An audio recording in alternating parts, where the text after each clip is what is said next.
The evidence problem from February of 2002 is a very typical evidence problem. It's easy intellectually, but it's a racehorse. And like many evidence questions, it's one that we can take a fair stab at outlining before we even read the fact pattern. Let's have a look.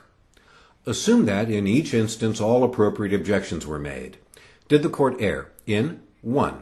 Taking judicial notice and instructing the jury on hair loss? Discuss. Well, a two-part call of the question here. Next we move on to number 2, admitting Phil's testimony regarding Dirk's statements. Discuss. Well, we're going to have a separate subsection for each statement, and we'll judge each statement according to the standards of evidence. 3. Admitting the letter produced by Phil. Discuss. Well, we can expect authentication and best evidence issues almost for sure. And then admitting chemist's testimony. Likely this is expert testimony, but we will read and find out for ourselves. So please go to the top of the fact pattern and let's have a look at it together.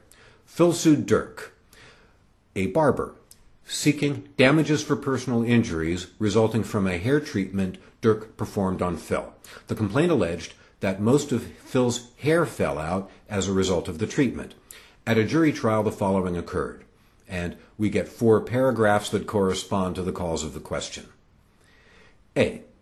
Phil's attorney called Witt to testify that the type of hair loss suffered was abnormal. Before Witt could testify, the judge stated that he had been a trained barber before going to law school. He took judicial notice about the hair loss and he instructed the jury accordingly.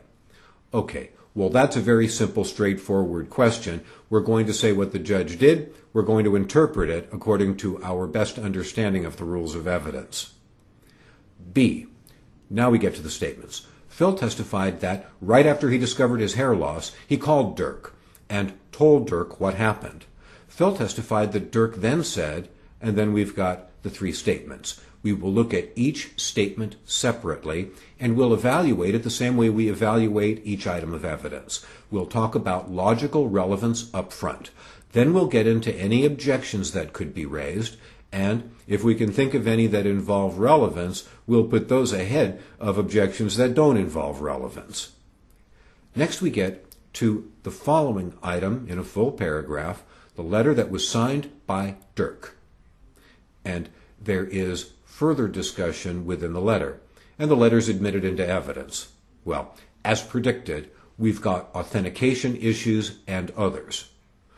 Then, in the last item, the defendant calls chemist. Chemist talks about his rather unacademic approach to reviewing the evidence. He put the same solution on his own hair and everything was fine. And so then we get the 4 different calls of the question, a couple of which have internal issues that require fairly significant analysis. So please turn the page. Let's have a look at the outline of issues that I've got for you. And here we've got a situation where many of the outlines to evidence answers almost are good enough to be considered answers. But take a look at item 1, judicial notice. It's pretty straightforward.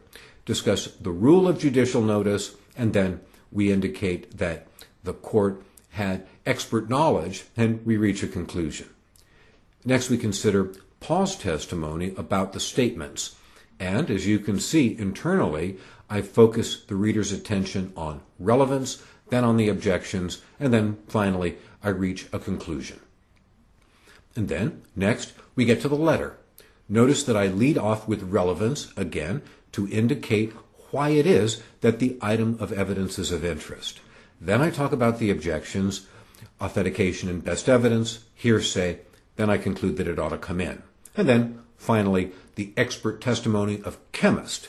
As you can see from my outline, I am not very impressed with this guy, and I wouldn't let him testify. So now we move on to consider the answer that I've presented. And here I want to make a point up front that I'm going to make more than once before we're done. One thing that my answer does not begin with is a long recitation of boilerplate. I can't tell you how many clients I have had over the years as a result of the foolish and incorrect advice that Barbary and others give candidates about writing evidence answers. With a straight face and an ignorant mind, they advocate that A page, almost a full page, or more than a page of boilerplate ought to be presented up front about evidence, as if the examiners care about your ability to memorize a short essay about the law of evidence. The reason that an evidence question is presented is the same as any other issue on the bar exam, from any subject. They're looking for factual analysis. They are not looking for you to copy the fact pattern, nor are they looking for you to be able to recite the law endlessly. If that was all they cared about, a lot of good high school debaters would not have any problem passing the bar exam. So with that caveat, let's take a look at what I did choose to write. We start off with judicial notice. Notice that rather than lead with boilerplate, I lead with the facts. I indicate what Phil's attorney did, and I indicate what the judge did. I don't take very long to do it, a couple of short sentences, but I think you can see that it tells the story nicely and it sets up the analysis that follows. First, we talk about judicial notice. I actually put a little bit of law in, and then we focus on the judge's own expert knowledge. It seems to me that the appropriate result here is to conclude that the court was wrong, and that it should not have relied on its own knowledge to take this away from the jury. I think they should have heard from the witness rather than from the judge. Next, we move on to Paul's testimony about the statements of the defendant, and notice up front that I allude to the fact that there's more than one statement at issue. So we talk about each of them separately. And you can see in the following sections that I quote from the quotes. And the reason I do it is because it's a very good organizing principle. And you'll also notice that in at least one case, I edited the testimony. So I'm not just copying all of it, but I want to make it clear that I am dealing with the specific testimony, and I'm not merely paraphrasing it. So I start off in each section with a statement of logical relevance. What is the evidence and why is it interesting, assuming it is? Then, with regard to the first statement, the offer to settle, there's a hearsay objection and an offer to compromise objection.